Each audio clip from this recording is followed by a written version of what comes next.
Salut à tous les amis, c'est Aiken, j'espère que vous allez bien. On se retrouve aujourd'hui dans une vidéo où je vais vous parler de clowns. J'ai déjà fait plusieurs vidéos où je parlais d'histoires qui étaient en soi fictives sur des clowns, des histoires effrayantes et qui m'étaient assez mal à l'aise. Je m'en souviens assez bien de ces histoires-là. Et je me suis dit, tu vois, j'étais en train de chercher un peu sur quoi je pourrais tourner et j'avais envie de parler de clowns. C'est pas que ça m'effraie forcément, mais c'est sûr que si à ma fenêtre je vois qu'il y a un clown qui me regarde, je serai pas serein. Après, il y a peu de chances que ça arrive parce que je suis au 6e étage. Donc s'il y avait un clown à ma fenêtre, il y aura un problème. Du coup, ce que j'ai fait, c'est que je me suis renseigné sur des histoires réelles concernant des clowns. Donc par exemple des tueurs qui ont pris l'apparence de clown pour duper leurs victimes. Par exemple. On va principalement voir des affaires criminelles, et je vais pas m'attarder dessus, c'est plus pour vous présenter un petit peu ce que des gens déguisés en clown ont pu faire. Mais après on va pas non plus rentrer dans le détail, comme par exemple l'histoire du clown tueur là, qui si je me souviens bien s'appelle John Wayne Gacy. On va pas rentrer dans l'enfance, la psychologie, etc., etc. Ça va vraiment être une présentation plutôt générale de différentes affaires où des clowns ont été impliqués. Donc les amis, si la vidéo vous plaît, n'hésitez pas à liker la vidéo et à vous abonner à la chaîne. Et nous on est parti pour voir ensemble ces affaires qui concernent des clowns.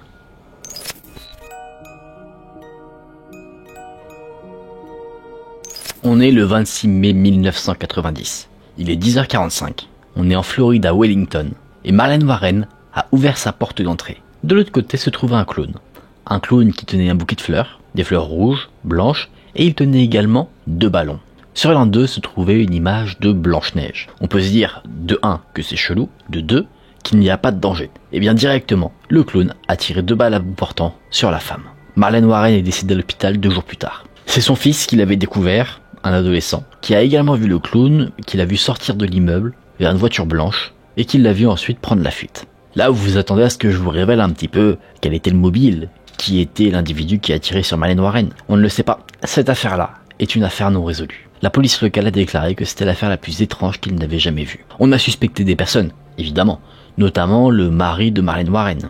On avait trouvé des preuves dans son bureau parce qu'il travaillait chez un concessionnaire automobile et ces preuves indiquaient qu'il avait falsifié des relevés kilométriques. Alors je me trompe peut-être parce que je ne connais pas forcément tant que ça, mais il me semble que plus une voiture a de kilomètres, moins tu la vends cher. Donc le fait d'enlever des kilomètres à la voiture permet de la vendre plus cher que le prix qu'elle ne vaut réellement. Peut-être que Marlène Warren l'avait découvert, qu'elle n'était pas en accord avec ça, et que le mari l'avait tué.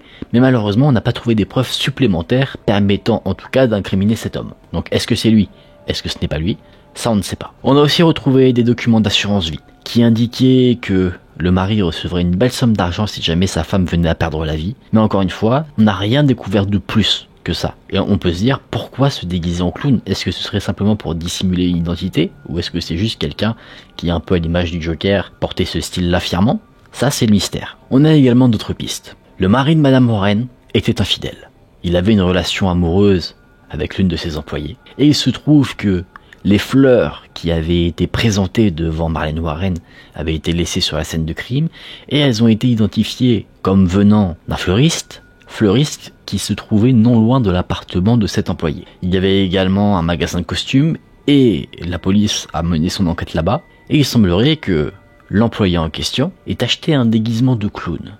En plus de ça, cet achat avait été fait le jour même du meurtre de Marlène Warren. Néanmoins, faute de preuves vraiment incriminantes, parce que l'employé n'avait pas en sa possession quand elle a été interrogée le fameux costume de clown, il n'y a aucune arme, l'arme du crime qui a été retrouvée, donc aucune preuve permettant d'incriminer soit le mari de Marlène Warren, soit l'employé avec qui il avait été infidèle. Donc aujourd'hui, cette affaire est encore une affaire qu'on appelle une cold case, une affaire non résolue. Vous voyez, les clowns tueurs, c'est pas forcément si récent que ça date. D'ailleurs, est-ce qu'on peut se dire que l'élan de clown tueur qu'il y a eu à un moment donné venait d'une fascination pour ce genre de phénomènes qui ont eu lieu dans les années 90? C'est possible.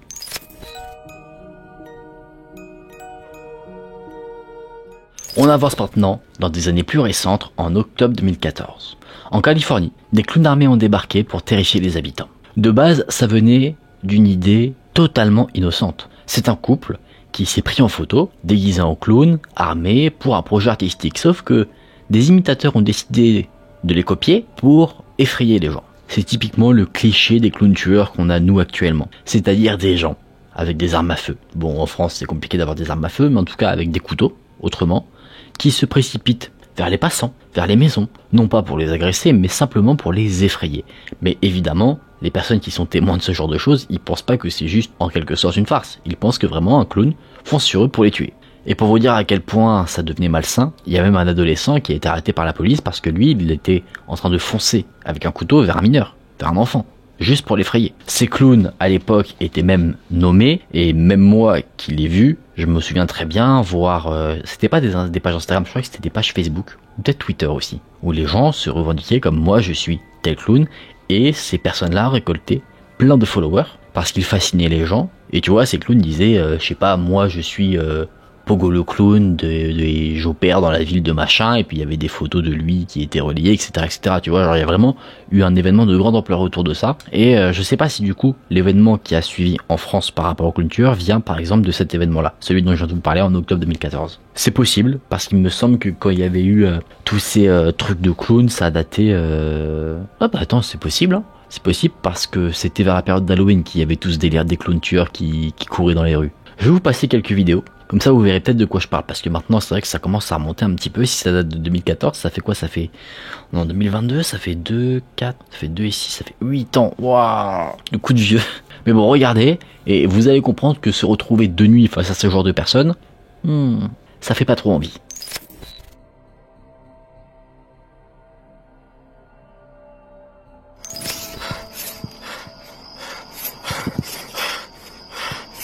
Oh my god, I just want to fish, dude.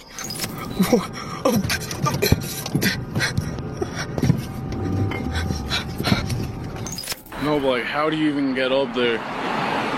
What the hell? What the fuck is that? Nah, bro, stop playing. Okay, I think we should dip, dog. Nah, you think that fool's fucking around? Get the fuck out of here. Fuck! Hey, that fool's coming, that fool's coming. Fool! Fuck up, dog. Hurry the fuck up, fool. No! Hurry the fuck up, dog! Oh, shit. Oh, what the fuck? Oh, shit!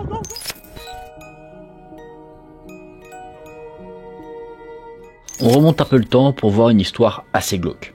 On est en octobre 2007. Visiblement, les clowns aiment bien les mois d'octobre. Il y a une personne qui était un ancien policier et un ancien ministre qui, de temps en temps, jouait le rôle d'un clown chrétien. Et cette personne-là a été arrêtée pour la raison suivante. Il avait en sa possession des photographies de mineurs dans des positions obscènes, et en plus de ça, il effectuait régulièrement des voyages pour entretenir des relations intimes avec des mineurs. Cet individu, c'est Paul Carlock Jr., et le clown qu'il interprétait, c'était Clute Solo Clown.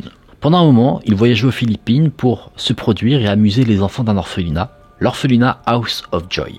En revenant des Philippines, il a été contrôlé par des douaniers qui ont demandé à vérifier son appareil photo parce que il y avait pas mal de rapports concernant du trafic d'enfants, concernant des personnes aimant un peu trop les enfants, donc les autorités s'étaient mis en tête de renforcer un petit peu les contrôles par rapport à ça. Et effectivement, ils ont été servis en regardant dans l'appareil photo de cet homme. Il y avait des photos des garçons de l'orphelinat, nus qui prenaient une douche, des enfants qui étaient assis mais on voyait leur partie intime très clairement. En gros, c'était des photos qu'un adulte n'aurait jamais dû prendre. L'individu à qui on avait pris l'appareil photo a essayé de se justifier. Il a dit qu'en fait, il cherchait à montrer à son église à quel point les jeunes garçons de l'orphelinat étaient pauvres, trop pauvres pour pouvoir s'acheter des vêtements décents, et qu'il avait pris ces photos comme ça parce que, typiquement, c'était comme ça que ces garçons étaient. Sauf que les enquêteurs ne sont pas dupes. Ils vont donc intéresser les jeunes garçons de l'orphelinat, et il y en a 3 qui disent qu'ils se sont réveillés pendant la nuit et qu'ils ont vu l'individu en question les caresser. Évidemment, là, ça commence à faire beaucoup. Donc on va aussi inspecter la maison de Paul Carlock Jr. parce qu'on se dit s'il a fait ça dans cet orphelinat, peut-être que chez lui, il a d'autres contenus encore plus incriminants. Et effectivement, c'était le cas. On a retrouvé chez lui pas moins de 21 vidéos mettant en scène des enfants. Vous avez compris de quoi je parle. On a enquêté du coup un petit peu aussi sur le passé de cet individu et il se trouve qu'il s'est toujours arrangé pour travailler dans un milieu où il pouvait côtoyer des enfants. Dans des hôpitaux spécialisés, dans des foyers, et même quand il était policier, il travaillait dans la section réservée aux mineurs. Il s'occupait également de faire découvrir aux enfants les services de police. Donc effectivement, il a toujours été en contact avec des enfants. Donc on comprend mieux comment il a pu obtenir ces fameuses 21 vidéos chez lui. Sauf que ce qui est assez surprenant, c'est que cet homme n'a jamais plaidé coupable. Il a toujours dit qu'il n'avait jamais rien fait de mal. Il ne se rendait pas compte en fait de la gravité des actes qu'il avait commis. Mais vous inquiétez pas, fort heureusement, il a été envoyé en prison. J'aime bien dans cette vidéo parce qu'on voit des clowns tueurs, vraiment, des tueurs avec des affaires mystérieuses. On voit un clown qui aime trop les enfants. Après, encore une fois, la partie clown, comme pour John Wayne Gacy, c'était qu'un aspect. Je pense que le fait de le catégoriser directement comme un clown criminel, ça a été plus fait par la presse parce que c'est beaucoup plus marquant de dire un clown qui prend des photos d'enfants obscènes que machin prend des photos d'enfants obscènes, tu vois. Je pense que c'est parce que c'est plus tape à l'œil.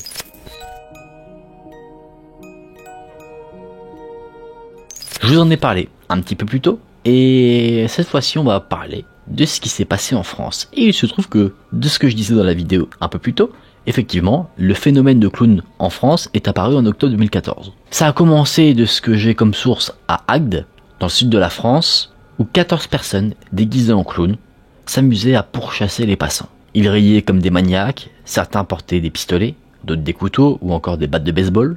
Et jusqu'à maintenant, on pouvait se dire que c'était simplement une blague de très mauvais goût. Mais ça a vite dérapé. Toujours au mois d'octobre, un homme a été arrêté, déguisé en clown, dans les rues de Montpellier, parce que cet homme avait frappé avec une barre de fer un autre individu qui passait par là. Un étudiant dans la ville de Besançon s'est vu trancher la main par un de ces fameux clowns totalement fous. Trancher la main, je crois pas qu'il ait coupé sa main. Genre le clown a essayé de lui mettre un coup de couteau, il a dû retenir avec la lame, et en enlevant la lame, chlong, t'as la coupure. Dans une autre ville, il y a 4 personnes déguisées en clown qui se sont amusées à terrifier avec une tronçonneuse des écoliers. Et je me souviens très bien, ça c'est gravé dans ma tête, que pour Halloween, c'était censé être une hécatombe de clowns. T'avais tous les fameux clowns qui avaient leur page Twitter ou leur page Facebook qui disaient le 31 octobre, ça va être l'enfer, ça va être une purge. Et du coup, prenant peur de ce mouvement qui devenait de plus en plus fort, les mairies interdisaient tout simplement aux habitants de leur ville de se déguiser en clown pour la période d'Halloween. On a fini pour cette histoire de clown en France. Et je pense que pour certains, ça va rappeler des souvenirs quand même, ce truc-là. Je me rappelle de ce phénomène, c'était assez fou. C'était un peu le même délire que, vous savez, la purge d'American Nightmare, quoi.